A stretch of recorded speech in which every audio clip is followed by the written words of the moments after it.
কৃষক বিরোধী যে 3টে বিল, শ্রমিক বিরোধী যে সমকোট বাতিল করতে হবে।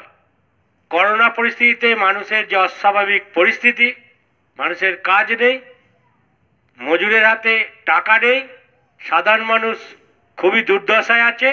সেই পরিস্থিতির মধ্যেও কেন্দ্রীয় সরকার যারা সুদিনের কথা বলেছিল, আত্মনির্ভরের নামে যারা দেশকে বিক্রি করে দিচ্ছে, আমার দেশের আকাশ, আমার দেশের বাতাস, আমার দেশের রেল, আমার দেশের বিমানবন্দর, ব্যাংক, বিমা সব বিক্রি করে দিচ্ছে।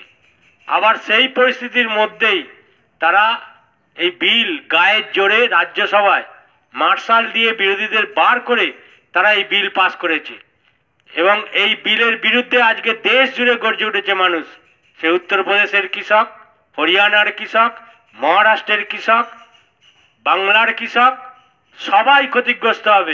নতুন করে পরাধীন হবে, নতুন করে চুক্তি চাষে আদানি আম্বানির গোলামে পরিণত হবে, কর্পোরেট গোলামে পরিণত হবে। আমরা লক্ষ্য করছি, অনেকে বলছে কৃষকের ক্ষতি, তো তাতে কি, কৃষক তো স্বাধীন হয়েছে। বিজেপি বলছে কৃষক নাকি স্বাধীন হয়েছে, আসলে কৃষককে পরাধীন করা হয়েছে। এটা শুধু কৃষকের ওপর আক্রমণ না, শুধু শ্রমিকের ওপর আক্রমণ না, দেশের মানুষের ওপর আক্রমণ। কৃষক যদি চুক্তি চাষে বাধ্য হয়, ওই নীলকর সাহেবদের মতো যদি তাদের ইচ্ছা মতো চাষ করে, তাহলে সে কৃষক যে চাষ করবে তাতে দেশের মানুষের নতুন করে খাদ্য সংকট তৈরি হবে, আবার নতুন করে দুর্ভিক্ষ তৈরি হবে। আমাদের দেশের সরকার সেই দিকে নিয়ে যাচ্ছে।